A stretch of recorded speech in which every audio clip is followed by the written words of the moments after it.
It's 7:15. I want to welcome everybody to SMPTE meeting on cybersecurity.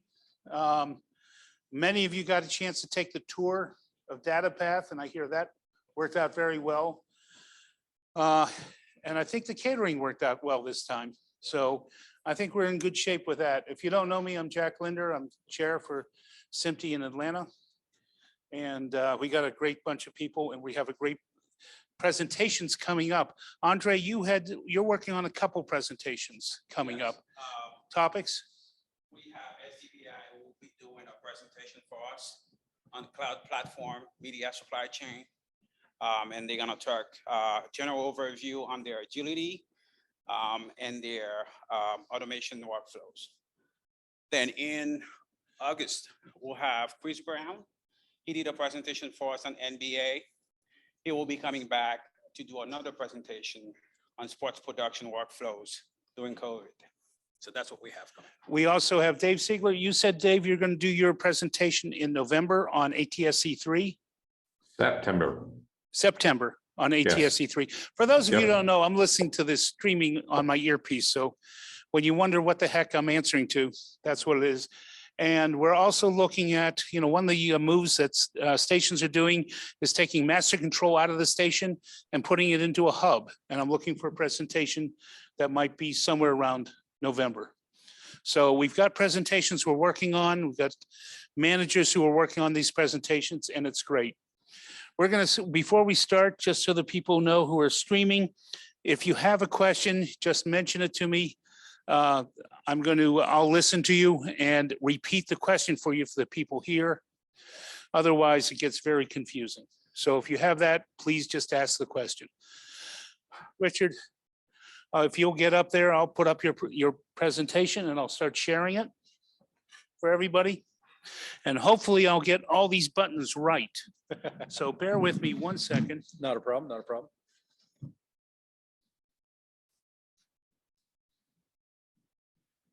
For everybody out there, do you now see his presentation, Media Ingest in the Cloud? Yes. Yes. Okay. I'm assuming everybody in the room can see it. So Richard Andrews with Telestream, I'll turn it over to you. Cool, thank you. So I'm Rich Andrews. I am one of the sales engineers / solutions architects with Telestream. I also got some colleagues, Paul Kasparian and Greg Wiat, who are here. Huh? That mic right there is that turned on? It is on. Tap it. Okay. Yeah, they have turned the volume down. Check 1, 2. I'll say it still doesn't sound like much of anything. Give me a little more volume on that. Do you want to hand over? Huh? How's everybody? Is this a little bit better? That's better? Okay, cool. So as I said, I'm Rich Andy. So I'm one of the senior sales engineers and solutions architects with Telestream. Paul Kasparian and Greg Wiat, 2 of the regional sales managers, are here with me tonight as well. We're going to talk about is media ingest in the cloud. So this is kind of just as sort of a preface to it. This is bringing all of the master control sort of media operations and workflow processing into a cloud platform. So this is all of your ingest of commercial content, ingest of syndicated content, things like that, into a complete cloud solution so that really, other than maybe a station uploading a piece of file into the cloud, there's really no other portions of the media operations that have to go back to prem until you're ready to play something out. Jack, you want to fly up to the next one? Sure.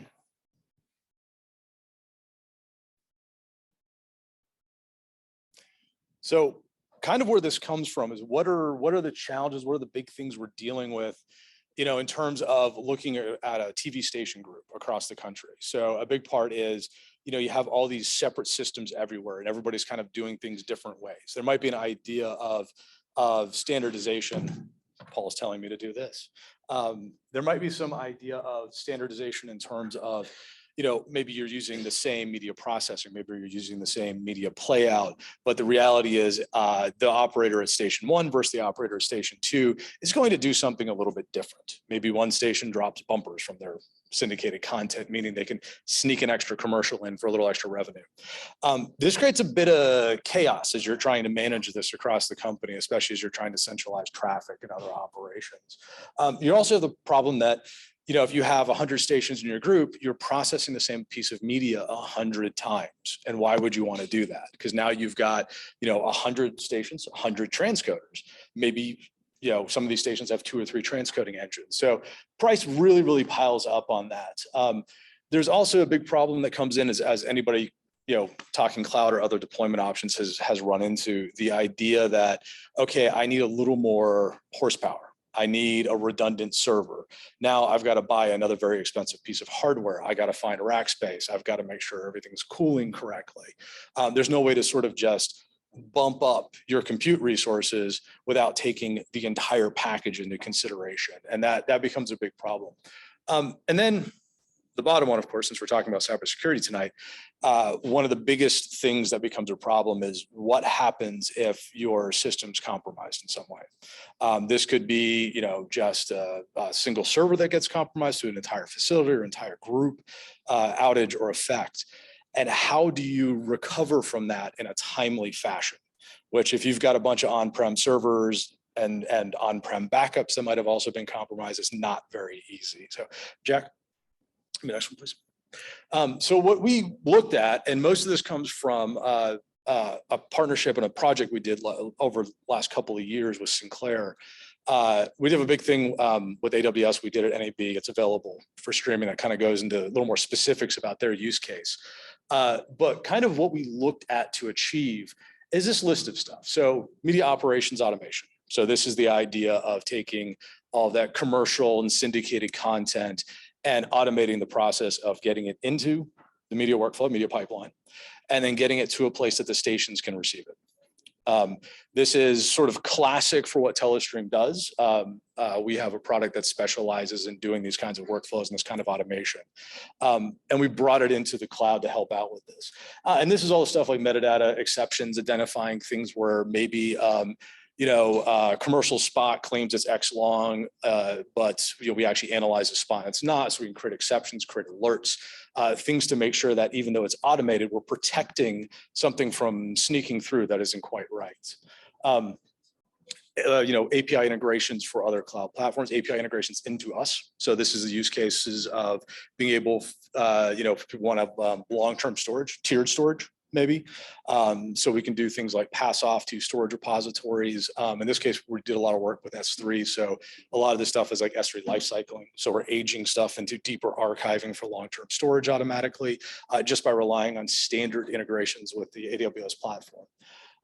Everything that's heavy compute. So there might be some persistent parts of the system for users to interact with stored data or to maintain a 24/7 monitoring for new content. So those exist in a sort of persistent environment. But for things that are heavy compute, so things that are really like your big money things when it comes to resources in the cloud, all of that is actually built around a SaaS architecture. So that's all about things like when you are doing transcoding between formats or something, that we're going to go ahead and actually handle that via SaaS containers. So that way we're not overspending or leaving, expensive resources running 24/7 that we don't need. And the bottom one I did want to mention, because this one does come up, and this is sort of the challenge of the broadcast industry where, we are looking to move into a lot of newer things, but we still have a lot of legacy stuff we have to support. This could be where you have, again, take 100 stations as an example, 70 of them are now on a new modern playout architecture. They can support a generic like OP1A file that's super easy to create in the cloud. It's not complicated. Or maybe 10 of those stations are using some old proprietary codec that you have to use some sort of specialized 32-bit wrapper on. You can't do that in the cloud. So how do we sort of bridge those things with a hybrid design? Next one. So the other part that comes into this, and this you probably have heard, last fall Sinclair had an incident, which we won't go into details on. But the other big part that comes into this architecture, and we were already designing a lot of these elements and how to work with them as part of the project we were doing. And then last fall, bad things happened, and we kind of had to prove some of this out, unfortunately. So things like, a lot of the on-prem systems became unavailable. And so we had to, within about a 24-hour period, turn a single EC2 instance sitting in Amazon into a system that could support an entire station group. So how do you have these sort of ways of quickly turning up resources like that, quickly bringing extra compute, bringing extra, sort of virtualized manpower to handle all of this extra information and new media coming in. So that's sort of the ability to rapidly deploy and redeploy things like, cases where if you did have something affect your environment in a cloud area like Amazon or Azure, how do you quickly sort of like, okay, I don't really trust these are any good, or I need to redeploy in another region due to security concerns. How do I do that? Well, in a cloud environment, you can literally script that. You just write a bunch of scripts that are just going to use an SDK and it'll spin up all your fresh resources for you. So why not do that? You can't do it on-prem, but you can do it in the cloud. So that's a case where sort of the business continuity comes into play with very easy tools to do that kind of stuff. Regional awareness and SaaS services, that's an important part of what we do, and a lot of other companies do with SaaS, is we keep in mind where your media is located. So if you have a piece of media sitting in Amazon US East 1 and we need to transcode it, we're going to do that in US East 1. But if you suddenly have to redeploy in West 1 for some reason, we don't have to go reprogram all the SaaS containers because we know where your media is at. So now we're saying, okay, you got some media in West 1 that needs to process. We just spin the containers up in West 1. We don't have to go sort of redesign the entire system because it's already aware of where content's located. One of the other things too is the ability of having systems that are flexible. So, and I have an architecture slide in a bit that'll help kind of explain the difference here. But in the core design for what we have as the entire media sort of pipeline in the cloud, there is a persistent set of stuff that runs 24/7.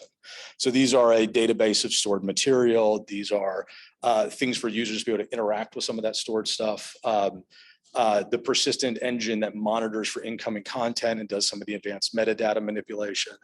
But if something happens to that and you're attempting to redeploy, or you're not sure if you need to redeploy yet, having the ability to also have dedicated SaaS services becomes very, very important for sort of continuity and especially a disaster recovery plan. So that's something where you can, maybe you can't mimic the entire workflow that you were doing with the entire package, but you can mimic a subset of that and still be able to generate content that stations could use. So that becomes something that's really into it. Again, providing for all of the station content, things that they need to get to air. Maybe in it's more of a disaster recovery scenario. We're not doing all of the really enhanced metadata, but at least we're getting them content. That is a key thing to keep them on air, keep revenue from being disrupted. Get ads out there. All of the things you need to keep going as a TV station and as a business for a station group. This is just kind of an overview, and the next one's a little more specific to what we did with Sinclair, but this is just the general idea of what a hybrid cloud infrastructure looks like. And so by hybrid, what I mean is some of it's persistent and some of it is on-demand SaaS. So sort of a persistent services node in the middle. What that does is monitors for new content coming in. So that's usually, in this case, we built this in Amazon. So that's going to be looking at S3 buckets. Could be looking at a couple of external FTP servers, things like that. That's going to go ahead and monitor for all of that content. The persistent database is a storage of all the workflows that are running on that persistent node. And those same workflows drive the SaaS services. So that database becomes the repository of everything. As long as that database image is protected, you're safe. Block storage for anything that needs to be brought local for the persistence, and virtual desktops for users to interact with this persistent system and to be able to view any of the stored metadata, things like that. And then a SaaS gateway.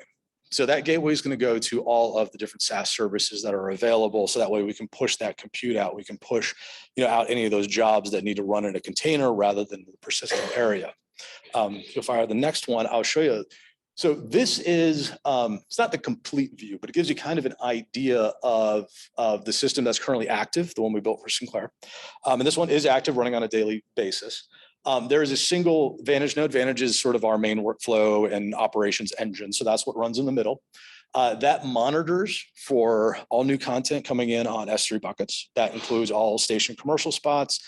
That's things being uploaded from stations for processing. And that's all like syndicated shows.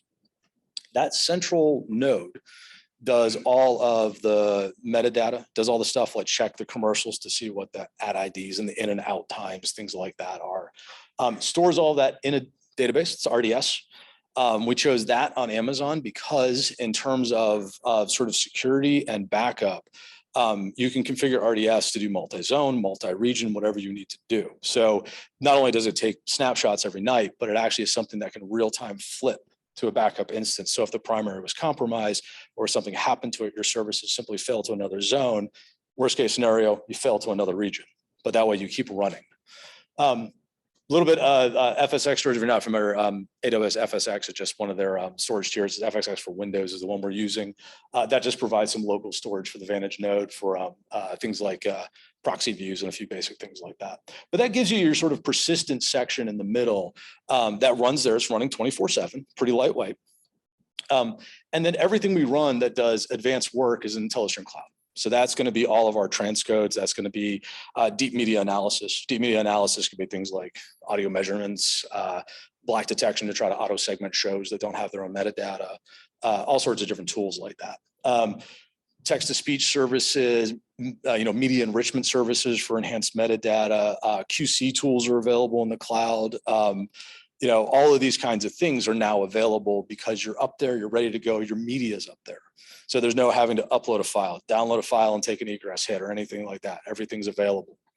Now, the nice thing about this, so in this case, IntelliStream Cloud and all the SaaS services, we don't care about those really in terms of like a business continuity idea. We're not concerned about having to back up anything with them. We're not concerned about sort of having to protect them because those are containers that are brought up, used, destroyed when they're done. So everything that's doing the hard work, everything that's dealing with a complex configuration isn't something that we have to kind of protect because all of that is within the main workflows in the Vantage node and stored in the database. So again, database stays alive. You can recover really quickly from anything that happens. And then in terms of a couple of, in this design, we have a couple of special single nodes that do some of those. I mentioned there are some legacy broadcast formats that can be interesting to deal with. So we have a couple of nodes that help with those. And then we just use, in this case, it's all cloud on Amazon. So it's all S3 buckets for in and output for long-term storage. Things that are kept in the primary persistent image are about 90 days right now. But anything that they want to keep longer can simply go into an S3 bucket and life cycle down following standard S3 policies. So they can, put something into Glacier and keep it for 50 years for I think it's a penny a terabyte right now or something. So Jack, if fire up. This is, I do want to go through just a couple of sort of special use case things here. This is the whole supporting the legacy codecs kind of idea. There are some proprietary wrappers that are interesting to deal with. The old Nexio LXF is one. Some of the Omnion self-contained for the older versions of Omnion. These are things that are not easy to implement into 64-bit architecture, so they're not something that currently runs native sort of in the cloud.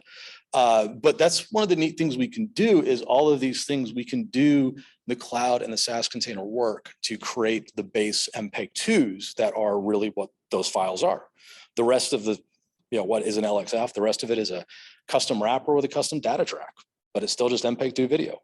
So we can break components down into their sort of, root elements, and then just use, in this case, it's persistent EC2s to simply rewrap them, make them viable into something that can play out of legacy hardware.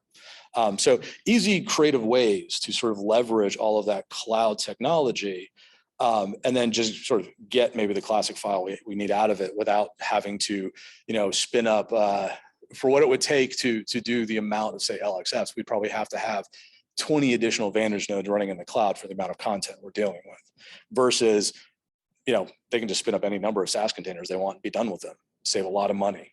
So that's a simple way to deal with those. Next one, if you would.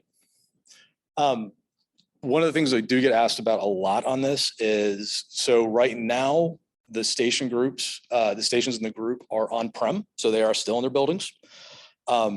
So we have this beautiful media pipeline in the cloud. We've already done a lot of things that sort of prove the disaster recovery nature, a lot of things that prove the deployment architecture. But as we went live with it, stations are sitting there using sort of just, in this case, actually, they were using a web-based viewer. They could see the files and download them, but it was very manual. So it's how do we sort of begin to automate this process so that way stations can become sort of bolted onto the pipeline but not have to waste a bunch of user time. So this is kind of how that architecture works. We publish everything BXF standard metadata formats. So these are usable by most every type of automation system or by gateways to those automation systems. So there's some classic automation systems that don't read BXF, but either we make a gateway or somebody else makes a gateway that we can use to handle that. Those BXFs are matched into some S3 buckets, and we simply have a little downloader agent at the stations that monitors those when it sees a new BXF, grabs it, and then it goes and finds the corresponding media file. That could be in one of the 4 different formats we have up there. It'll download that media file. And then the metadata converter is that sort of staging agent, as I mentioned. Sometimes that is literally just delivering the media and the BXF file to a watch folder for the automation. Sometimes that's actually going into another product. Like I said, we have some that work with certain automation systems, be it another part of Vantage or one of our Catch Blue utilities. And sometimes it's a third party. Maybe it's a tool that the other automation vendors has, or maybe it's sort of something that truly is third party. Somebody else wrote it sort of bespoke to stick in there. But that allows us to go ahead and tie all of this together. So we have this sort of everything in the cloud, and then just tiers of TV stations coming off of it as we need. So I think that's it. I don't remember if I had another one. I think that's the last one. Yeah, so that was kind of the last one. The part I wanted to kind of point out about this, and I'll lead a little bit into what I think what Dell's going to talk about, is in terms of architecture. Now, when we spun all this up, we did a POC for quite a while, and there was the incident, and we got a phone call, and we really quickly turned it around. So within 24 hours, we were processing content for 30, 40 stations. And then over the next few weeks, we began to process more and more. We began to hook stations up to upload content. In going back and looking at how we could structure that for sort of a from scratch. So what happened if the total system got wiped out and all we had was that database backup? How fast can we turn things up? It really is a matter of if you have something script-based ready, like if you have a collection of scripts for like the Amazon SDK ready, you could in roughly, I think it was about 2 hours is what it took for Amazon to actually stage all the parts. You can effectively spin everything up. If you have a stored AMI that already has your sort of persistent Vantage node ready to go, it can be even faster. But it allows really, really quick deployments, redeployments. So if you do have to move to another region or something like that happened, we do also, take into account things like, how are we going to secure the environment? Most everything, in terms of the Amazon components here were, access key or IAM roles. The systems like the core Vantage system and the storage, it's all Active Directory. So in this case, we're doing an Amazon integrated one, but you could do, if you have be it like an Amazon or an Azure or whoever actually connected to your Active Directory environment, you could do the same thing.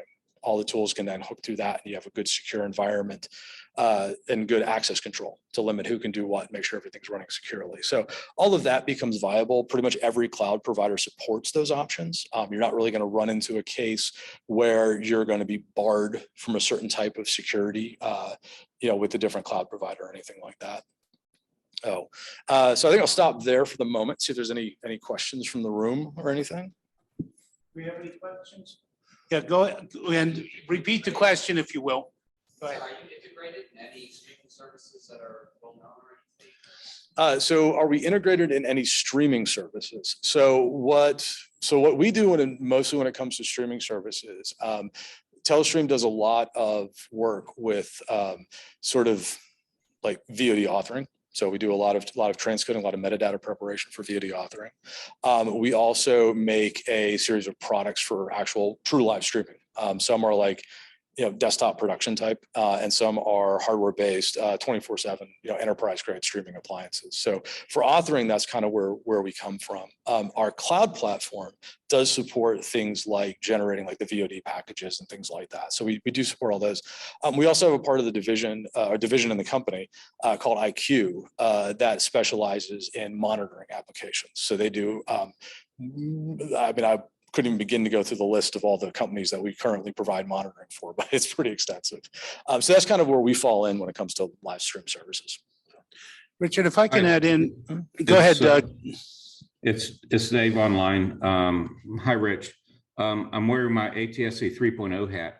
I did not see in your list of formats 1080p 60. How do you see that as being pervasive? Now, David Siegler is working on ATSC 3. Mhm. They would use 1080p 60. Mhm. And that was not on one of your formats that you use. No, so in the slide, so the comment was Mr. Sigler here mentioned that with ATSC 3, there's a lot of 1080p 60 content in use, and that was not on the slides. So what we're currently creating for the stations in this use case is for their standard sort of traditional legacy playout. So it's 720p and 1080i. It's traditional ATSC1 spec type stuff. In terms of what we can do, anything.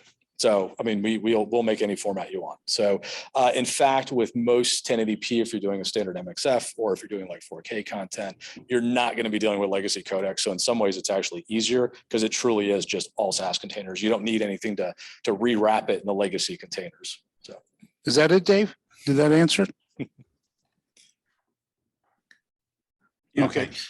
Yeah. I want to, a couple things I want to add, if you will. For those of you who don't know, Sinclair Broadcasting had a major attack in the fall, a ransomware attack, which would it be safe to brought them to their knees for a while? I know you can't talk about. Yeah, I was going to say there's a lot of things I legally can't say. Yes, they were hit bad. I will say that. You can read, if you look it up, you can read about it. There's a ton of money they lost. It cost them dearly. And it was an impetus for you to move them to the cloud.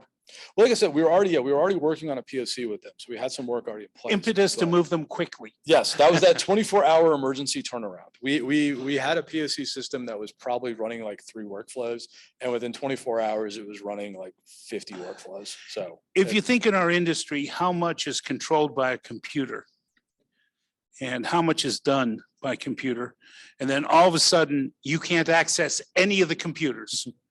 They're all locked out. You can't do weather. You can't do sports. You can't do a lot of stuff. It can be a disaster. I also want to point out, we have a couple students here, brave to come out. Thank you very much for coming out. When you, I'm sure that you don't know what MXF, BXF, LXF, or any of this means. You are sitting next to somebody who can tell you.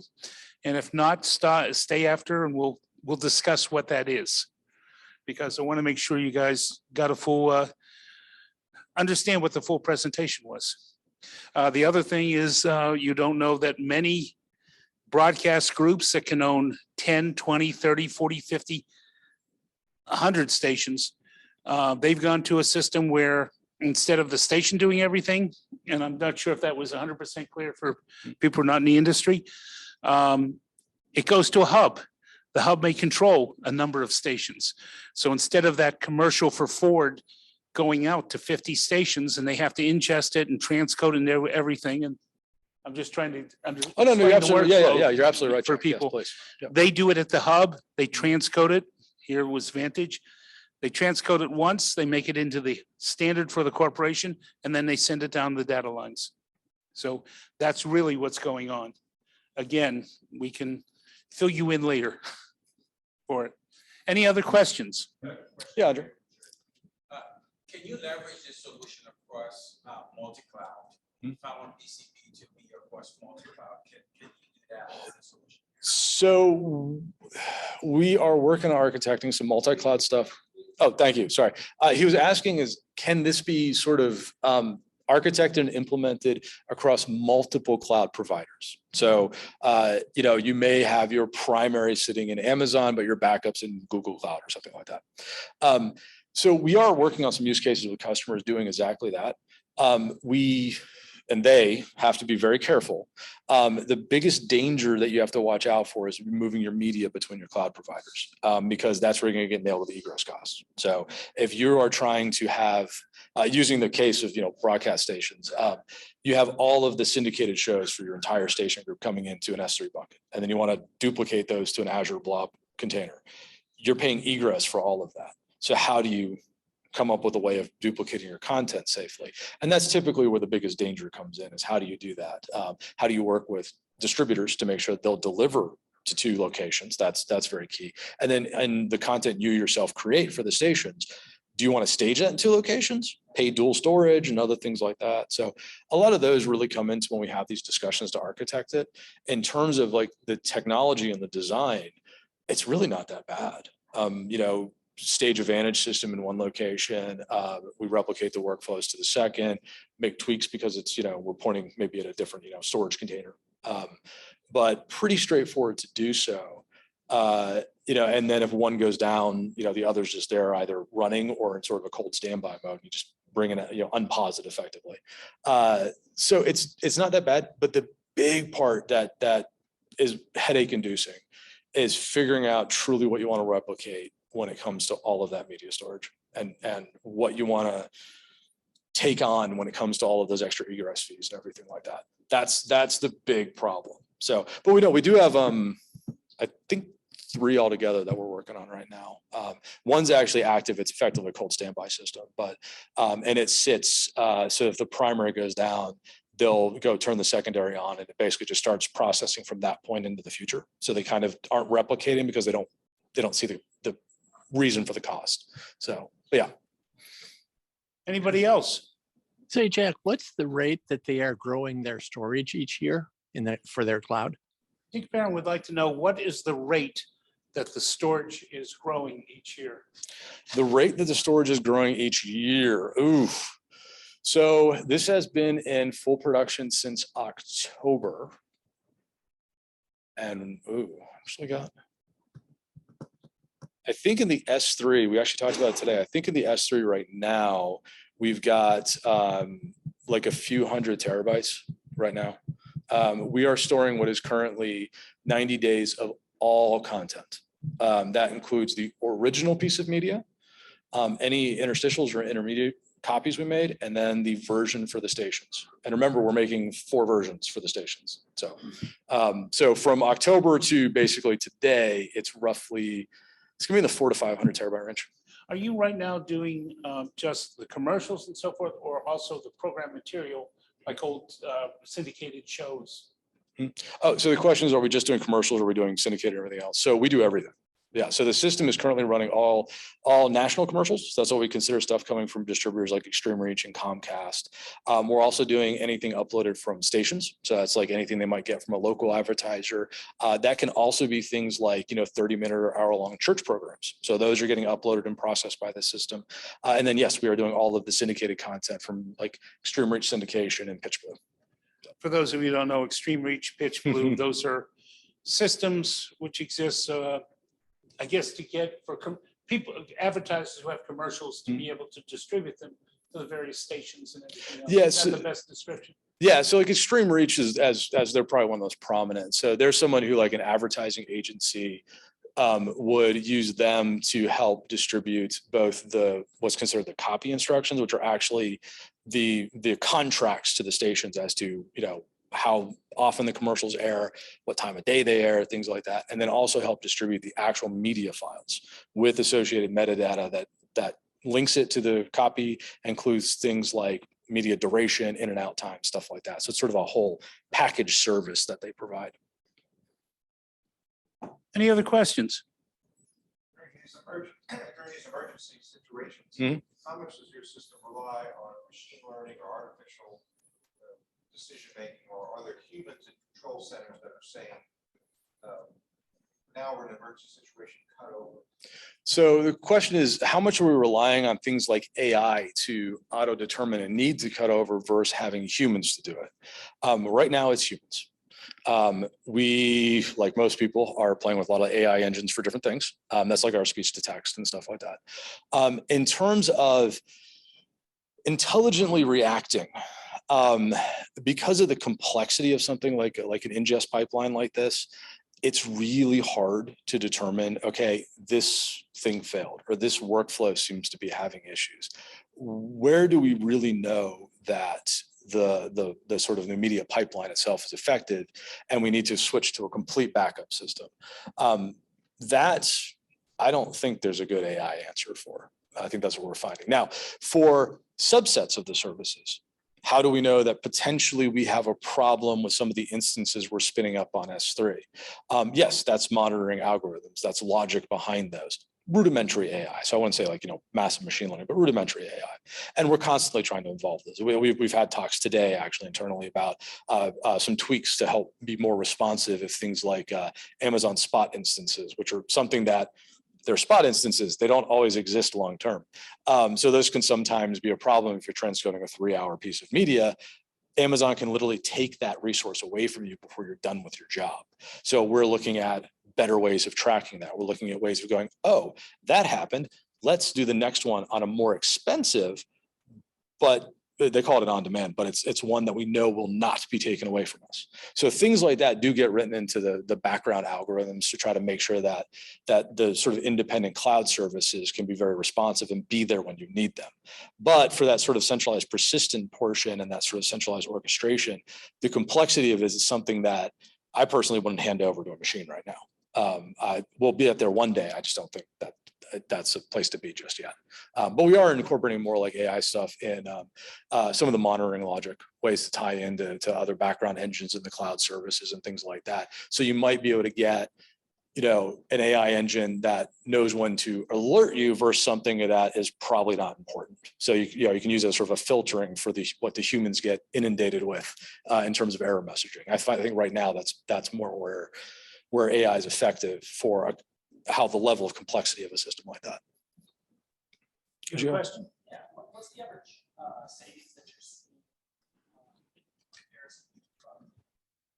in comparison I don't think so. We haven't hit sort of through a full year yet. And I'll tell you this too, Sinclair has a special enterprise agreement with us. So, they have a very special pricing agreement. I would say, so if you were to implement this as, say, all hardware to physical location, for what we're doing with the system, you're probably talking 12 up to 15 servers. So, and these, high speed, 60 plus cores, GPU accelerated, kind of crazy things, plus all the facility requirements to handle those. And then the licensing, which I don't want to get into specifics, but it's pretty expensive for 15 servers. If you dump that all into just SaaS services, spinning up when you need it, and only one centralized licensed server, over a year, you'd probably see, and bear in mind too, this means stations don't need their own transcoders either because they get to use the central system. So that's another place you get a cost savings. So it's a little hard to do a year on year, but you're probably looking at like maybe 30% to 40% reduction. And you have to replace your servers after 5 years. You're done. It's all SaaS. It's just all SaaS. So. Yeah. So EC2. Yeah. So the EC2 is just a virtual machine. Yeah. Yeah. So the EC2 is just a virtual machine. If you're not familiar with how SaaS services run on Amazon, they're also EC2s. You just spin up an EC2, load whatever image you need, do your job, turn it off. So very straightforward. We do have options. Yeah, we do have certain things we'll do GPU enabled in the cloud for. We don't typically do it because if you go look at the price chart at Amazon for like a CPU accelerated instance versus a GPU one, and you do the same thing with Azure and Google and everybody else, the GPU instances are vastly more expensive. It's very, very rare. It's worth it for the speed improvement. So, do you auto scale based on demand? Yeah. Or do you have to scale that automatically? Nope. Auto scaling is completely automatic. So the question is, do we auto scale or does that have to be controlled manually? No, that's all automatic. So there are certain things in the sort of the monitoring algorithm of how busy the system is. So we'll sort of have enough containers spun up. So, everything's currently running and maybe there's like 1 or 2 spares. And then as those fill, we'll add more. And as those get used up, if they don't get reused within like seconds, we'll get rid of them. Yeah, so it's really quick up and down. Most cloud services can spin a container up in 10 seconds or so. I mean, Amazon, Azure, Google, again, they're all very responsive. So it's not really a big deal. Is there another one? We have another question, but before we go too far, we're going to have to move on soon. And I'm sure, Richard, you will provide your contact information. Yeah. But go ahead. No, I was going to let you go. Go ahead.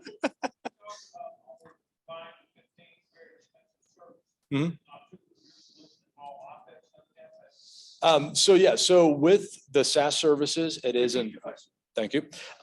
So you asked about the idea of buying all 15 servers versus something like this. And so the idea of a CapEx versus an OpEx model. So this is an OpEx model. Going with SaaS services in the cloud is going to be an OpEx model. You're paying effectively what comes out to be like a per minute rate or a per gigabyte rate, different with different companies and different services. But you're going to pay a rate based upon how much you use, not a flat rate for like a permanent license or anything like that.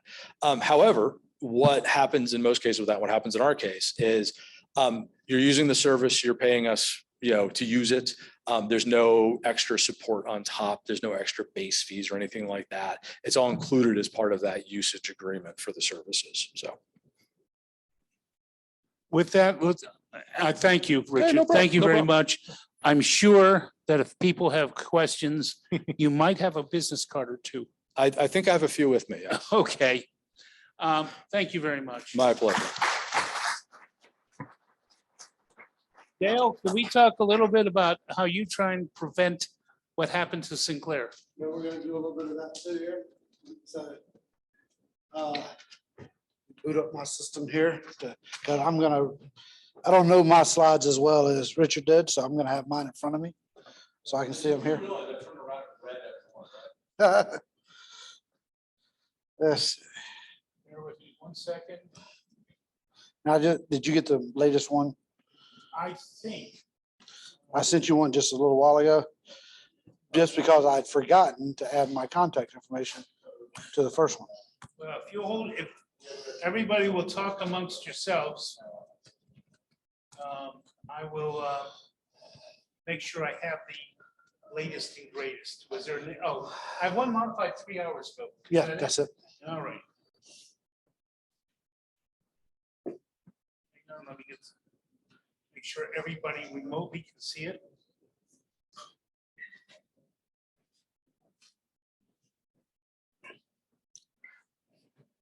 Okay, I'm going to ask for those people on Zoom, can you see his presentation? Looks good. Yes. Okay, yep, they can't see it. Thank you.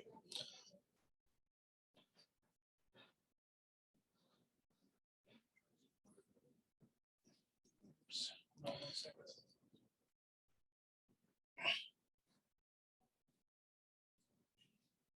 Bear with me while I try and get the right windows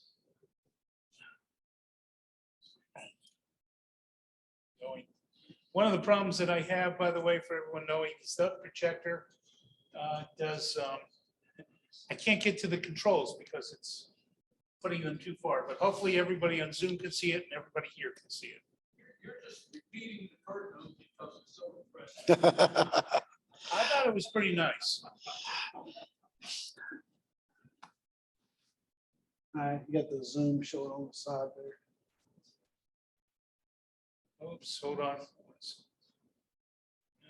Is this the correct one? Yeah, should be the correct one. Okay, hold on.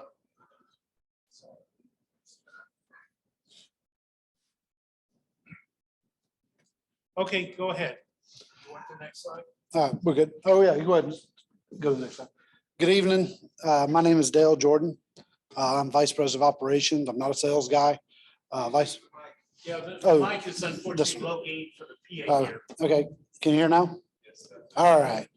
Well, good evening. My name is Dale Jordan. I'm Vice President of Operations for a small managed security service provider called Max Defense. It's actually co-located here with DataPath, who is one of our partners.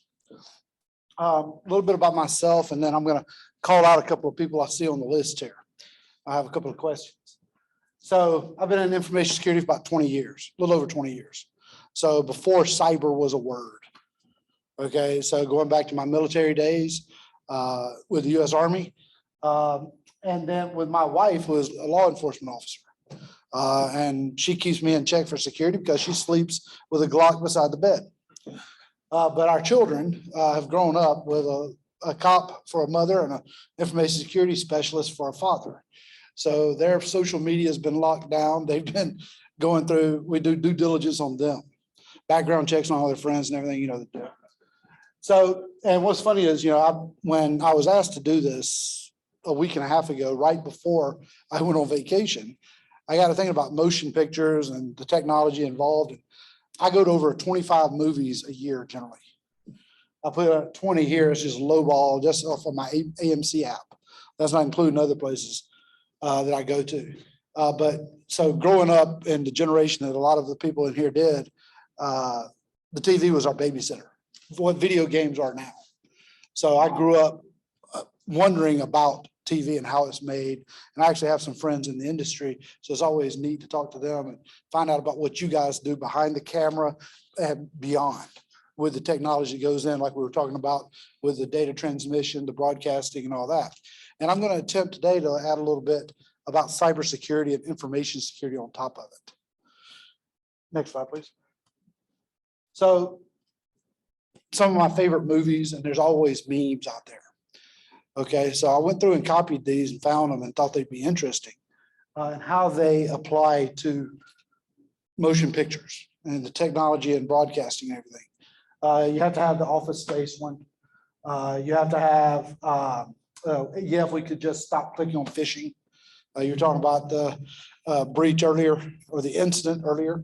Ransomware, most of the time that's through a phishing attempt.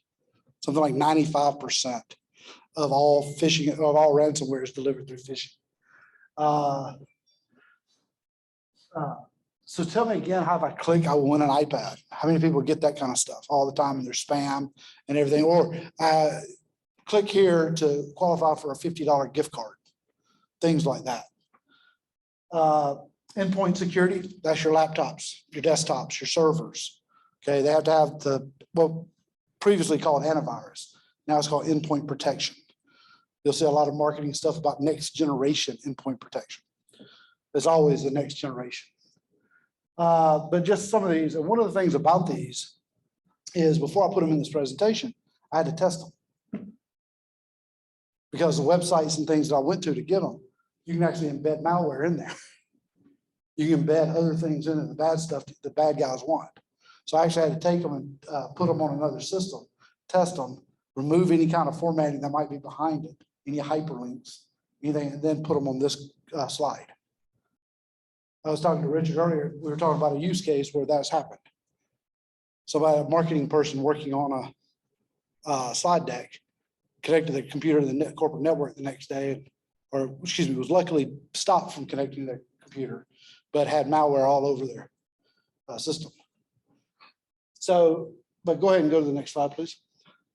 So before I go further, I'm going to ask a couple of questions here for some of the audience. Robert Castro. Robert, so you're a MindSpring email address. So you were probably one of my customers when I started in the commercial side of IT. I was a MindSpring dial-up technical support agent right here in Atlanta. Many hours before I went to Earth. Say again? I may have talked to you. Yeah, probably did. Many a late nights because I worked second and third shift most of the time, my first 3 years. Let's see, who else we have? Proton Mail, David Havesi. David, why'd you go with Proton Mail?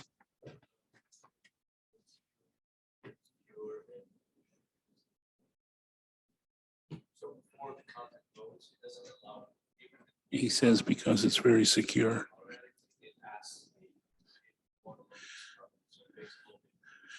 And ask before content is Yep. loaded if you It's want to one make of the sure it most did it. secure out there, if not the most secure email programs out there. And most of it's free. And it's hosted in Switzerland. So you're protected by all their data privacy laws. So there's some good things about Proton Mail. I was just interested to see why you chose it.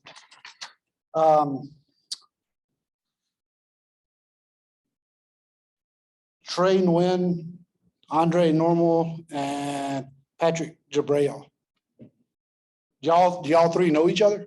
Yeah. Okay. Well, Warner's so big, you never know. So one of my former direct reports works over there now, running, I think he's running what they call red team, so the hacking team. So he's one of the directors over there. Chris Smith. He started about 4 months ago. So what I was getting at is some of these, just looking at some of the different things here and why people choose different things. And talk about the size of Warner and all the acquisitions and how things get moved around. You have legacy systems from one or the other. And no matter what vertical you're in, whether it be SMPTE related industries, whether it be data path for broadcasting, whether it be owning a pizza joint or owning a string of sandwich shops, you need cybersecurity. You need security. So one of the interesting things talking about with Richard, Richard was saying earlier, is about moving to the cloud. Well, in the cloud, who owns the data? Who's responsible for the data? You are. Just because you move the data there, you're still responsible. You're still responsible for hardening. You're still responsible for putting in separation of duties and activating least privilege. So the users have only the access they need to do their job. Just because you put it in the cloud doesn't mean it's safe. You still have to own the controls. You're going to inherit some controls, but you still own them. I'll give you an example a little bit outside of SMPTE. Who remembers the Capital One incident about 2 years ago? Capital One credit card breaches. So that was AWS. They were using a default web application firewall. They used the default settings that one of the engineers in there knew about a misconfiguration in there in that default setting. So everybody was like trying to blame AWS. It wasn't AWS's fault. It was Capital One's, because they did not check what happened. They did not check their configurations to make sure they were secure. So whenever you move to the cloud, runs great, costs less money, but you still own the controls. So one of the things about information security challenges, like I said, this was put to me to do, I did a little research. But a lot of these, like I said, they apply to all verticals. Damage to the brand. Sinclair. So I'm not under an NDA with them, but I did research. $68 million is what they lost in revenue. $11 million additional dollars in recovery costs. And I know my colleague over at Telestream, they were able to get things up and running, but according to published reports, it took them almost 5 months to get back control of all their systems. Did a great job restoring from backups. That's one thing they did right. They had their backups. And we'll talk a little bit more of that in a minute. But you think their brand, since we're sitting here and I had never heard of them until this, I got ready for this, it hurt their brand. Big budgets, movies, things like that. It makes them big targets for ransomware. Most ransomware, the hits are not targeted. They're random. They send out 100,000 emails and they might get 2 people to click on them. But it depends on what they're doing. Colonial Pipeline, a lot of people in the region remember that. That was not a ransomware on the pipeline. That was a random email that was clicked by somebody in their billing department. That the reason the pipeline was shut down is because Colonial could not control the delivery and billing for the oil. Out of an abundance of caution, they shut it down because they were not positive that the ransomware couldn't jump from the IT, information technology, the billing systems, the computers, over to the operational technology, the sensors that run the pipes, things like that. They couldn't be sure of that, but the main reason they shut down is because they couldn't get their money. They couldn't control the delivery. Early leaks and spoilers, accidental exposure, intellectual property. So Top Gun came out a couple of weeks ago. What do you think the hit with that if somebody had gotten it early and released it early? Avatar. James Cameron's, the reason they keep saying it's being delayed is because they're having to invent technology, working with you groups of engineers like yourself to invent technology. Well, what if that got released early? Well, he wants it to come out later so he can claim, oh, look at all the magic we did. Now you can use it too. but we're the first. Well, just imagine that. Companies such as Warner have huge departments for this kind of stuff, but a lot of smaller groups, consulting, like I said, a lot of consultants here, but a lot of smaller houses don't.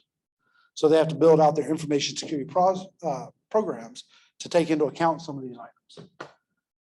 Hackers go for low-hanging fruit, most of them. Once they get that fruit, that low-hanging fruit, then they start, to use another analogy, pulling the thread, seeing what else they can get to. One of the problems we were talking about is attack surface size. We have global productions now. How do you limit access controls to that?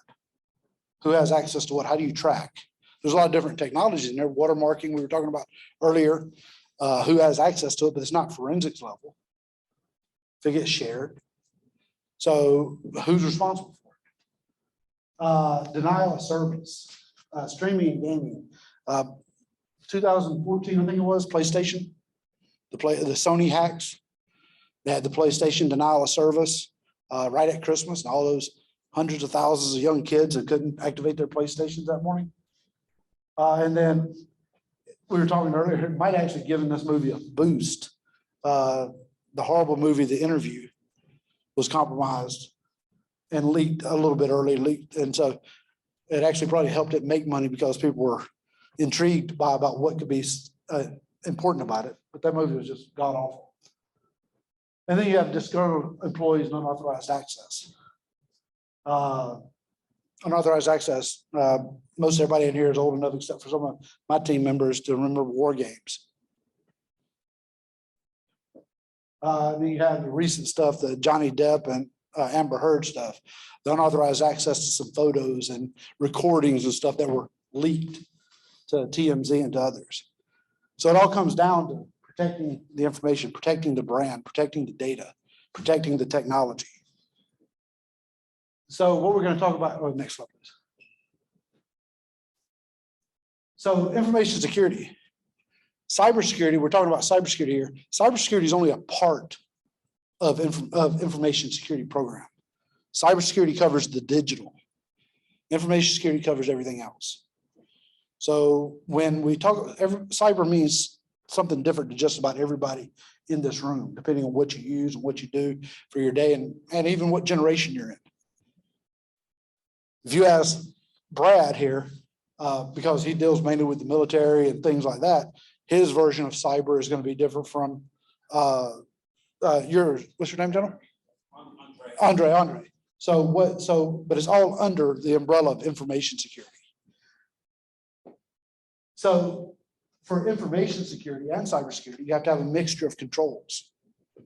Up here are some examples. Your administrative controls are your contracts. Contracts with your vendors, your suppliers, your customers. What do you have in there to protect? So if you're working with a vendor and you're having them store all your data and they send you their boilerplate language, there's nothing in there about instant response. What if your data gets hacked, gets breached, gets compromised, whatever term you want to use? Or there's an incident. Do they have to give you assistance? Do they have to tell you within 24, 48, 72 hours? That's contractual. Policies. Everybody in here should have already probably, unless you're a consultant, probably signed an information security policy. Or everybody in here has probably signed at least one NDA as referenced by Richard earlier. Training. Active and passive. If I put up signs on the wall, that's a passive control. Active is me sitting up here giving a presentation about it to you. Auditing. Who in here likes auditors? They're about on the same level as project managers. I love project managers, but I hate what they do. So, but auditing is a control. Separation of duties. By a show of hands, I can't do it on Zoom, but on show of hands, how many of you have administrative access to your machines? Your IT people should be rolling over. Not a single one of you should. Well, that's your personal computer. All right, that's your personal, okay. But everybody has their own role within an organization. Technical controls, management, UTM solutions, unified threat management. In the old days, we called them regular firewalls. Now the unified threat management has firewalls, antivirus, network detection, all kinds of things rolled into one. Security operations and log monitoring. It's funny, on the SMPTE site, when I did a search earlier for like, I'm looking for standards and the documentation on, there's a lot of stuff on there, but there's very little about cybersecurity or about information security. There's some stuff from like 2015, but the one standard that it references about security is log monitoring, and it's an IEEE security standard that hadn't been updated since 2011. Antivirus, and like I was talking about, endpoint protection. A lot of the stuff, the fancy language, the ML, machine learning, and the AI, you'll hear that a lot of buzzwords, but what does it do? Is it helping you? Identification and access management, IAM solutions. We'll talk a little bit more about that in a few minutes when it comes to blockchain. And data loss prevention. A lot of it's through email. Couple of people talking to people outside the company. Well, if you have a DLP, you can actually set up monitoring and alerting to alert when somebody sends certain types of emails out. Or tries to set up email forwarding to Gmail and Yahoo accounts, which is a no-no from an organization perspective. Next slide, please. Back in March, the World Broadcasting Union, WBE, sent out a recommendation to a lot of its members with 35 recommendations of what from a cybersecurity program management should be, that should include. And out of those, most of them, the 24 recommendations listed as priority 1, should be implemented immediately. How many in this room have ever heard of this or familiar with it? All right, good deal. So a lot of these are best practices in security. They have nothing to do with world broadcasting. They're security. Some of them are good. I agree with every single one of them. I don't think it goes far enough, actually, from a security perspective. But it is not a compliance and it is not a requirement. They are recommendations. So the 24 of them, like I said, there one is an example. And these have, some of these have to do with your organization or your vendor's organization. The biggest thing is the last recommendation is that, just like a lot of compliance requirements across industries, is the vendor should apply the same level of security control assessment procedures to its own suppliers. So it has to trickle down. So that's part of those controls, those administrative controls put in your contract. You have the right to audit your suppliers to make sure they're doing what they say they are.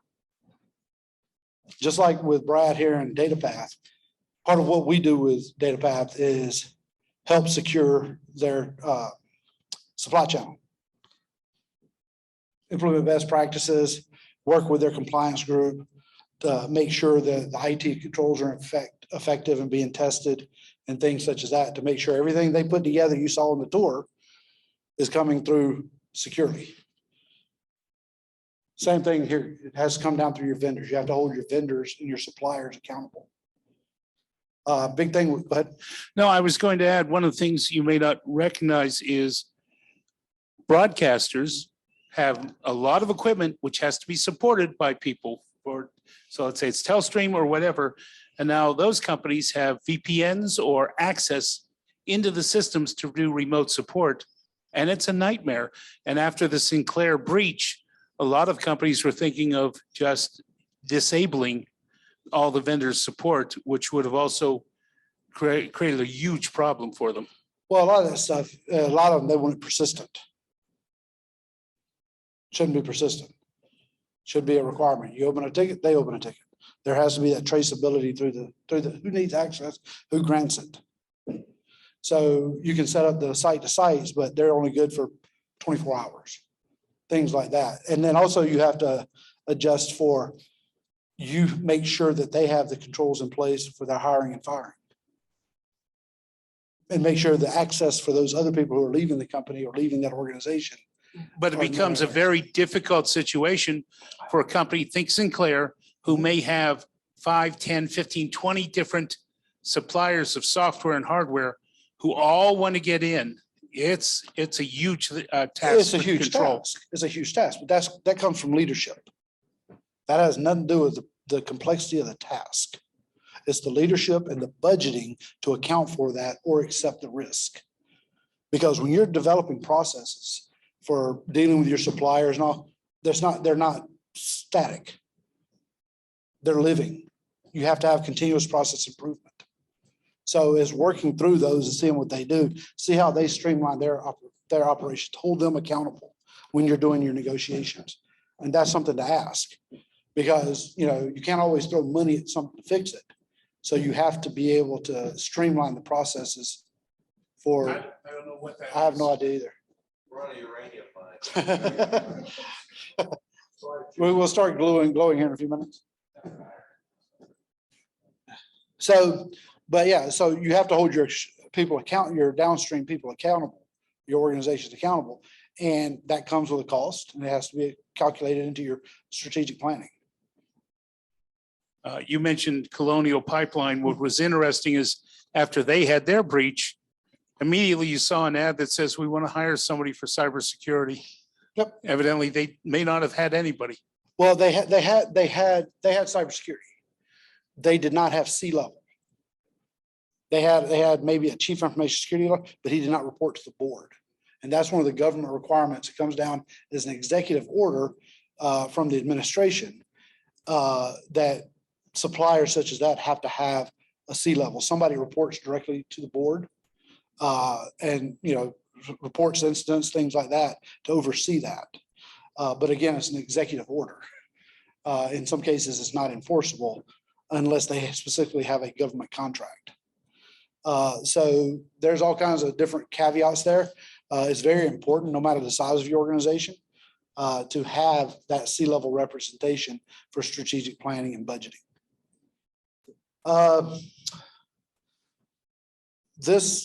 The WB recommendations, I'd recommend all of you review them. It's like a 2-minute read. The website is off the WBU website. What we can do is we can put that up on the SMPTE website, a link for that report for people who want to go see it. All right. Any questions before we go further on the slide? All right, go for a little bit. Okay, so it's talking about the information security program. This is part of the information security triad: confidentiality, integrity, and availability of the data. You have to have checks in there to make sure the the integrity of the data is in place when you're transferring from one system to another. Confidentiality, you don't want that information getting out to the wrong people. You only own, that's the least privilege. And availability, you need it to be available when you want it. Just like with when they had the ransomware, they had a good backup. They were able to restore from backup. So, but as far as the program goes, anybody in here know what NIST is? All right, the National Institute of Standards and Technology is a federal government agency. So they do everything from how much a gallon of gas weighs and how much a pound of gold weighs to make sure the scales are done right, all the way up to technical stuff. So these are some of the parts of an information security program based on NIST 800-53, which 800-53 applies for all government agencies. Okay, this is the requirements for all government agencies, but it passes on and is used in the commercial world as well. Not just for people doing business with the government, but for private and public industries or businesses, sorry. Periodic assessments of risk. You have to have an annual risk assessment. Policies and procedures we were talking about earlier. They're based on risk assessments. Subordinate plans for providing adequate information, security for networks, facilities. So it's just, like I said, it's not just cyber, it's the physical. Everybody had to get signed in here. That's a control. Everybody has a badge. It limits to where you can go in the building. That's a control. Okay, so you have to have those that are in there. Those are security awareness training. That's in your organization, especially like Warner, some of the big organizations. You get your annual security awareness training and sometimes phishing attacks or simulated phishing attacks. Periodic testing of controls. A lot of small organizations aren't able to do that just because of costs. It takes other people. But you need to make sure those controls work, just like you need to make sure your backups work. Just that you have your disaster recovery plans. You have to test those. Process for planning, implementing, evaluating, documenting remedial actions. So how to fix what was broke when it's found. Procedure for detecting, reporting, and responding to security incidents. Incident management. What happens when you have an incident? What is it? It defines what an incident for your organization. Plans and procedures to ensure continuity of operations for information systems to support the operations. Just like we were talking about earlier, the incident we've been talking about or referencing all night. So NIST 853 addresses all these. That's what an information security program should have. So if your organization doesn't have this, then they're not up to speed. I would suggest you do it because it's not if you get hit, it's when you get hit. Go ahead.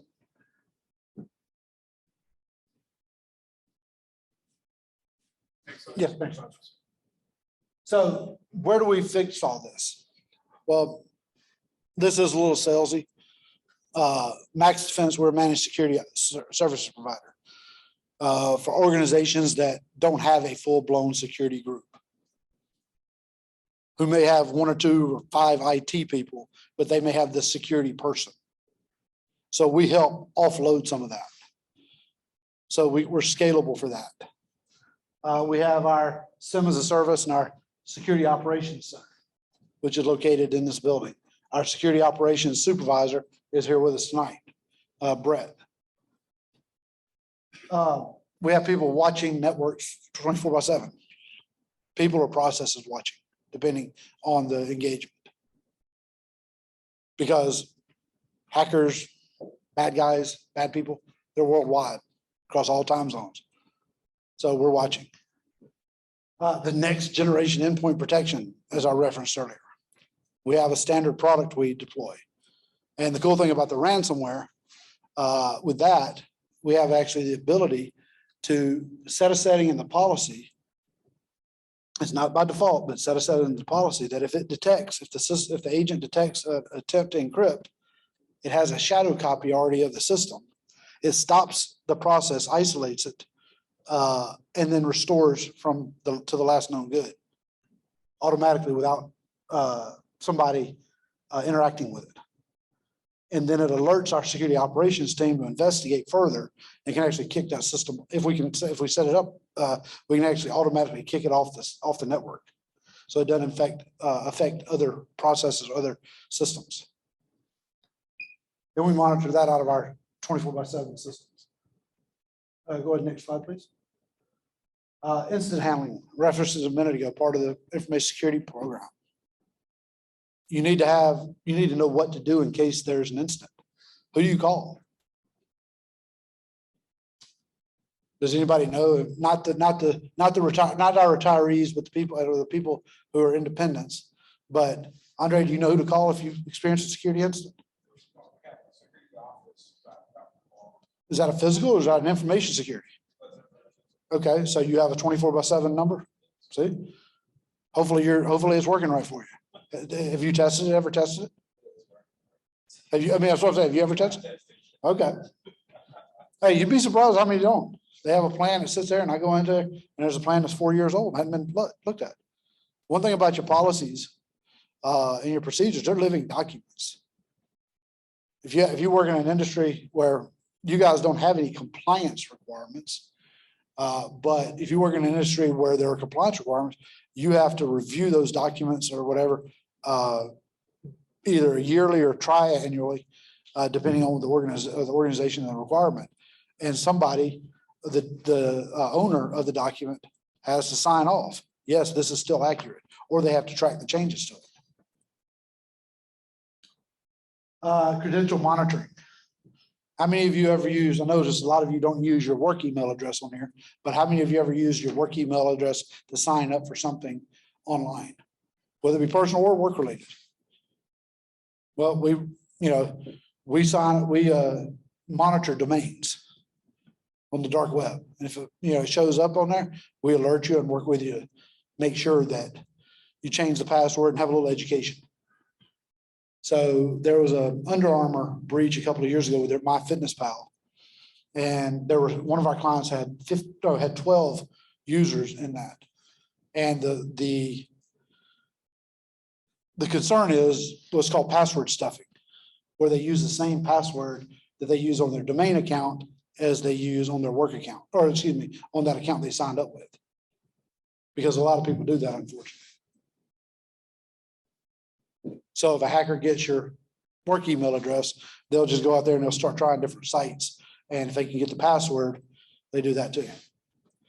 And that's one of the reasons it's also very good to have multi-factor authentication across the board. If you're not using multi-factor authentication on your emails and on your domains, then you are putting yourself at a greater risk, because passwords these days are even 8 characters can be cracked in hours. Just a few years ago, it took years, but now with the computer processing power of the bad guys, they can crack those passwords really quickly.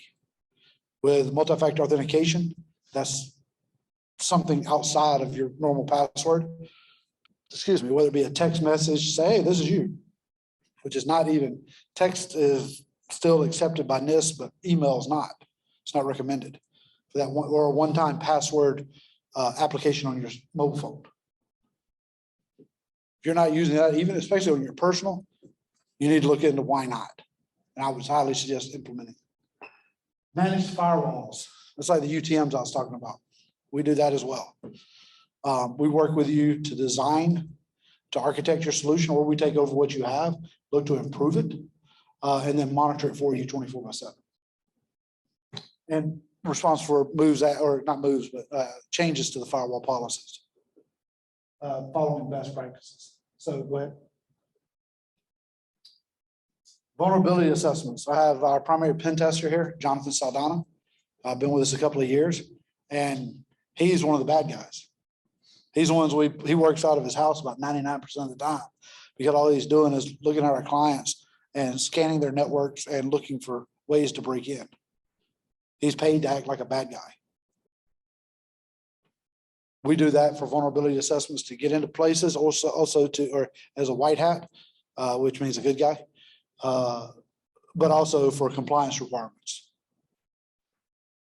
Security awareness training, we set up programs for clients and manage and monitor them. Governance, risk, and compliance, we have a tool that, a SaaS-based, software as a service-based tool to follow with compliance, to help with compliance. But even if we could actually build a template to work based on the controls that the WBU put out. So to be able to test your organizations or your clients' organizations to say, okay, they're compliant with this. They say they're doing this, here's what they're doing, and it tracks everything. Next slide, please.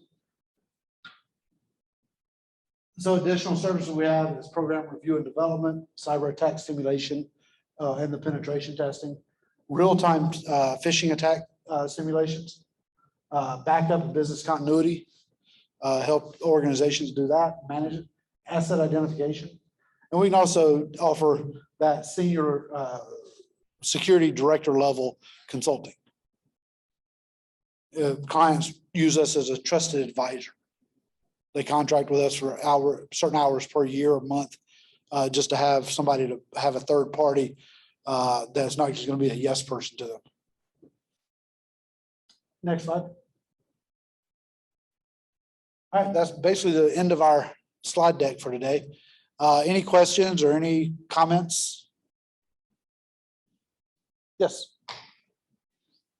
Example of text message for a second. Mhm. I'm nervous.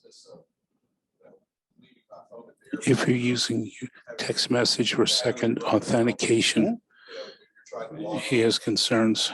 What is the backup? What happens when your battery doesn't work, your phone doesn't The work? question is for email, or excuse me, text message password is a second form of verification for two-factor, for multi-factor authentication, correct?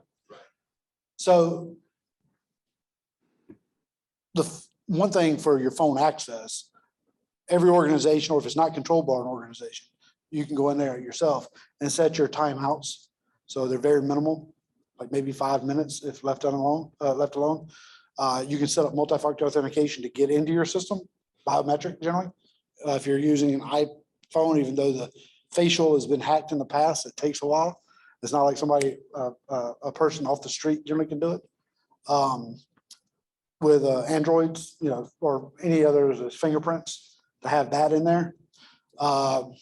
You can actually, some of the solutions out there, you can actually set up that you have that, your phone as a trusted device, so you don't have to worry about text messaging.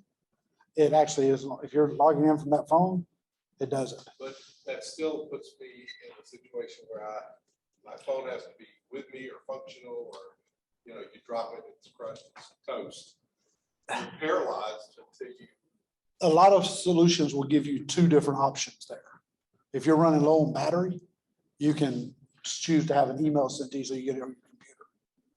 Okay, email as of this past year is not a recommended version of multi-factor authentication based on NIST standards. Somebody really smarter than me, a working group or whatever, came back and determined, and they published it. But a lot of applications currently still use it. So, but yeah, that's a problem. It's not as bad if your phone dies, because generally most places you can hook it up real quick. But your crush and all, you have to go through, it's a hassle. So security itself, a great question. Security itself should not be, if you're working in an organization, security itself should not be an inhibitor to your business. Your IT groups are there to enable your business. Security is there to secure your data and secure your brand, while adding as little overhead as possible to your processes. So if you have a security organization, or if you're developing processes and procedures as part of your job, work with your security group or a third party like ourselves to make sure you're building the security in at the beginning. So that way it can streamline along with the process development. If I can add something that I thought was interesting, you mentioned movies, and $200-300 million movie, it gets out. Back in December of 2013, they stopped sending film to all the theaters. It's all digital. And there's something called the Digital Cinema Initiative, DCI. I don't know if you know how their security works. No, I don't. The way it works is it's very complex encryption. Mhm. And the only place that is de-encrypted is inside the silicon for the display chip, where the mirrors are. It is never decrypted anywhere except inside. So when you have a projector, that chip has a serial number. The password you're given is specific to not only that chip serial number, but also a date range. And yeah, and the watermarks, because one of the problems they've had is that bootleg copies will get out before the movie even hits the theater sometimes. I don't. And it's a disaster. Yeah. Funny story. I was at Fort Bragg, North Carolina, and when I was deployed there, and a soldier who had just got back from Afghanistan in 2003, I think it was 2003, maybe 2004, early 2004, gave me a copy of Bruce Almighty before it hit the theaters here. When I worked at Mindspring, this is, like I said, the beginning of the internet. We would literally have, on the overnight shifts, have servers where people had gotten moved or whatever, that somebody would take over that server and setting up for streaming from Hong Kong. So while we're working the night shifts, we could sit there and broadcast on the screens, different movies that either hadn't come out yet or were at the theater. Once I got into security, I helped shut that down. Questions? Anybody have questions? And that includes anybody streaming. Yes. Yeah, what does he think of Apple's announcement of trying to eliminate passwords? Does he think that will work? Okay, hold on. So it's how do you secure the backup first? Mhm. Well, the way you secure the backup is have that multi-factor authentication, have it dedicated or on different networks, have it away from the main source. Okay, you have encrypted communications between them. Okay, and then you also run regular testing to make sure of the integrity of that data. So for instance, one of the solutions we use, we get daily reports where it actually takes a snapshot of the backup and will restore it virtually and make sure everything lines up. And if it doesn't, it'll send an email out alert saying there's a problem. So, but a lot of places will do it. So one of the solutions we support right now there's a backup locally, like in the same building, but then within certain timeframes, it uploads to a cloud. So you have 3 different copies. You have your production, you have your local, and you have your cloud-based. And they have to stay in sync. They do it at the bit level. So that answer your question? Okay. I have a question from streaming, and they're asking about, Apple has talked about getting rid of passwords. What do you think of that? I think if they can make it work, is great. Because how many people here have to remember 10, 15 passwords? Because you don't want to have the same password. I mean, we have password, what we call password safes. You remember one 20-digit, 25-digit password. So one of the things that's funny about with passwordless is if a system goes down that stores all the connection, quote unquote, credentials, how do you restore them? So there's a lot of different, I think we're a ways away from it for passwordless. There may be some stuff going on way above my pay grade at some 3-letter agency or something called the Skunk Works that's working on that with Apple. But I think we're a ways away from it. One thing that I did not bring up in the discussion on the slides was the use of blockchain technology. How many of you understand or heard of blockchain or understand what it is? How many have heard of it? All right. Well, nobody really understands. So actually blockchain was first brought up in 1982 as a theory about cryptocurrency. So we're talking about 40 years ago. And it's just been in the last 5-6 years. For a couple of years, it was the buzzword. Everybody wanted in blockchain, but nobody knew what it did. Even Salesforce is using blockchain technology. You guys, there's a blockchain consortium that put up your working group with SMPTE back in January of this year, talking about using blockchain technology. So about blockchain, the version they're looking at, the consortium version, allows for multiple organizations to access the same data. One of the problems with blockchain is it's not editable. So once something's on the chain, it's encrypted, it stays there forever. So if somebody fat fingers an ID number or an entry, and then they get so used to their job, they start doing it, and then they go, yeah, that's valid. Yeah, they're not paying attention. It's there forever. So either because you can't delete it, so you have to create a new record. It's got one tool that anti-malware, Yeah. Well, UTM, Unified Threat Management Systems. Repeat the question. So the question was, is there one solution that does like anti-malware, anti-spyware, intrusion detection, things like that? And so each major vendor has a solution called a UTM, Unified Threat Management. Palo Alto, if you're familiar with that type of solution, they call it their next generation firewall. It's because they were first to the market, and that's a marketing thing. It is a unified threat management tool. That's mostly for the network. Yes, exactly. So right now, so one of the solutions I mentioned up here was a SIM, Security Incident Event Manager. Okay, that takes in logs, takes in events from all your sources via syslog or an API.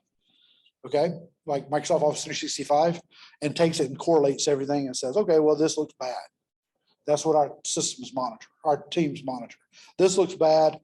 Okay, we need to escalate this to the client, or this is normal behavior, or whatever. The next one is called an NDR, Network Detection Response. Okay, that is generally something that sits on the network. It might be part of a UTM, that network detection response. You can automate it to set up with the machine learning and AI it creates almost like a playbook. So that if X happens, then Y happens. If it detects this, it kicks it off the network.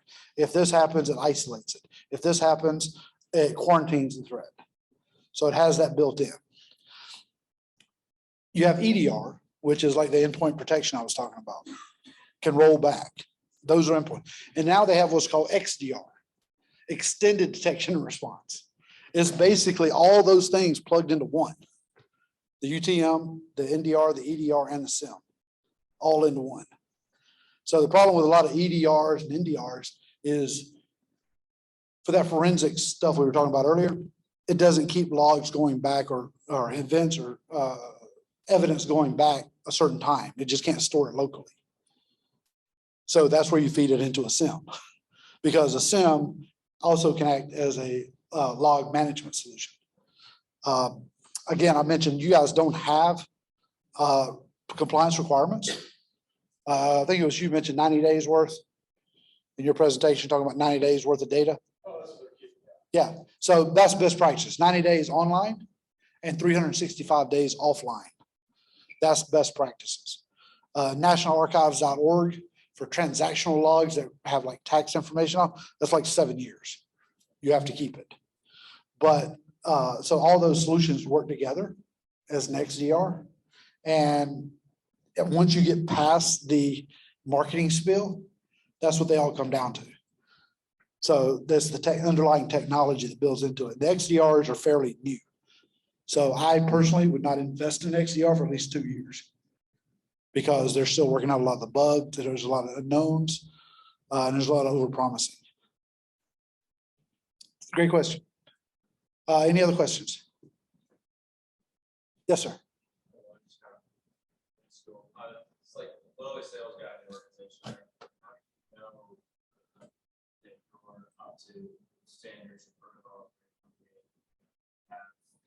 Meaning like, so we do security training, you know, we have IT department, security department, but like, if I were to go to our website, I don't know, it's like, that stuff posted on there. Is that something that we should know as like, you know, throughout the organization, what we're getting compliance with? Well, most places have a compliance group that'll tell you. Yeah, so if you're a service organization, okay, like my company, we have what's called a SOC 2, SOC 2 type 2, service organization control type 2, and we have accountants that come in and check our stuff. So if you come to me as a vendor, and I'm going to be your vendor, I can supply that SOC 2 type 2 to say, yes, a third party has come in and has tested that we're doing what we say we're doing and we're following best practices. So it depends on what kind of company you are, but you should know that through that's that separation of duties, IT, compliance, audit. So your compliance and audit shouldn't be under the same organization, or your compliance and IT shouldn't be, or your compliance and security shouldn't be, because they're checking each other.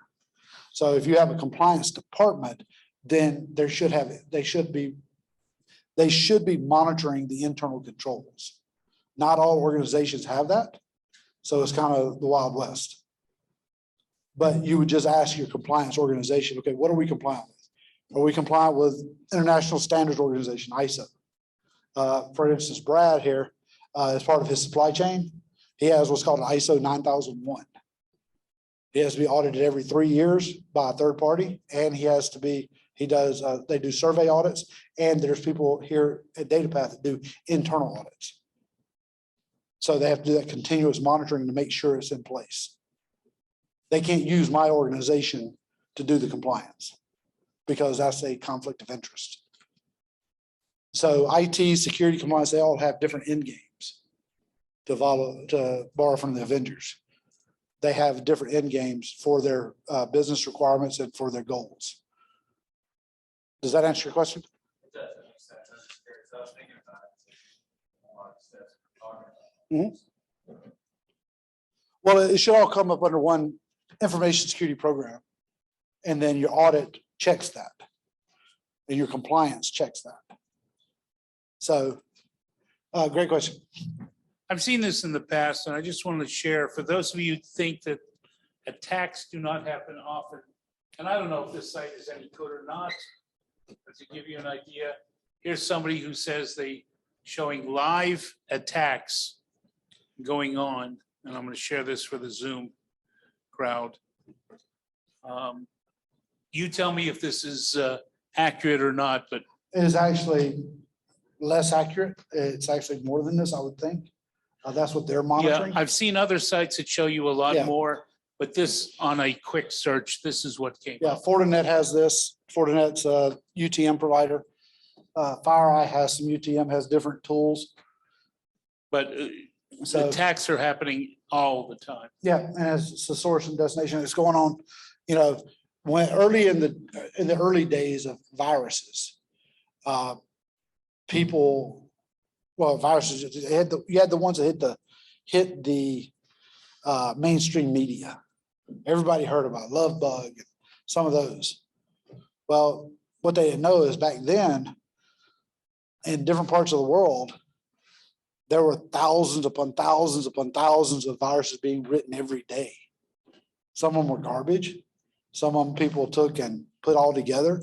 And that's what they're doing now. You see all the media talking about these attacks, especially with ransomware. There's multiple attack vectors in one. So you're trying to protect against all of them. And from a security standpoint, be invisible. Again, security is not supposed to be an inhibitor of business. Does that answer your question? Or does that It answer? wasn't so much a Oh, question, sorry. just wanted to point it out. Any other questions? Does compliance with either the NIST SB 800-53 or anything else affect liability? In other words, if there was an attack, if you could find the perpetrators, if you were not doing this. How does compliance with the NIST standard affect liability? Oh, yeah.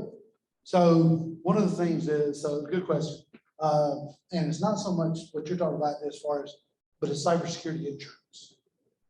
So every organization in here, especially the companies that do a lot of media storage and all, should have cybersecurity insurance.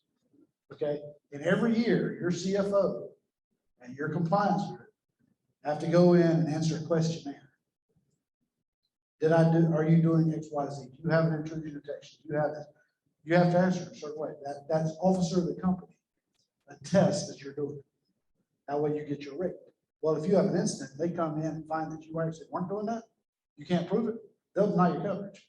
The incident we were talking about earlier, they didn't have enough cybersecurity insurance to cover their losses.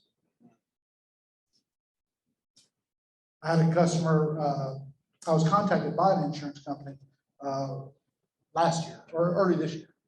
And they were like, well, we want you to help us investigate. Well, I got involved and I started talking to the person that made the claim. Turns out the incident happened 4 months earlier.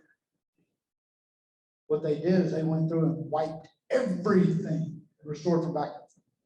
Every server, every mail server, everything. Every laptop, every desktop, every server. Then they filed a claim and said it was a result of a phishing attack. There's no way to prove it. So I told the insurance company, can't prove it one way or the other. There's no, they denied the claim because people couldn't prove they were saying they were doing what they said. Their thing was to get back to operational. That was their priority, their leadership priority. Well, it cost $4 million. And their cybersecurity claim was denied. So when you're doing audit stuff, that's part of the audit. So there's three things to audit. There's saying you did, or saying what you're gonna do, that's your policies, your written processes. Proving, showing that you did, proving it, that's maybe an auditor looking over the shoulder of the person, virtually or in person, being shown, okay, this is the process we follow, and they'll do a sample. Because they're always looking for next year to be able to make more money. So they'll do a sample. And you have to show them. Then you have to be able to create an artifact to show that whether it be a screenshot, whether it be a ticket entry. So you're hiring a new person. Well, there's supposed to be a process, how they go through it, determine who approves, what access, all that. That should be documented in a ticket for your help desk or through your IAM solution. Then a year later, that person leaves. There should be a decommission. Same thing.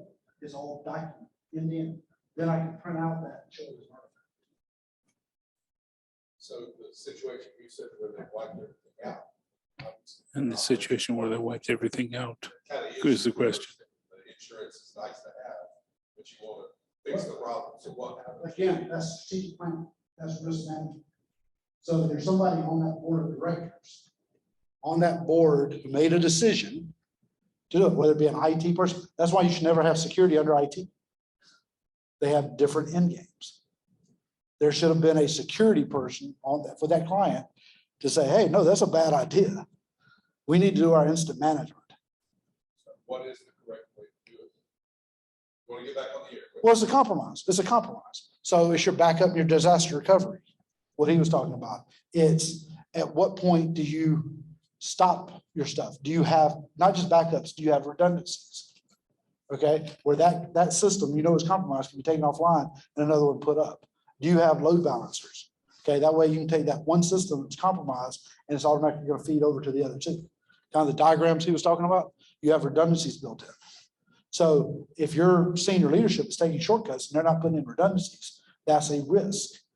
Okay, they are accepting that risk based on whether it be cost or level of effort or whatever the case may be.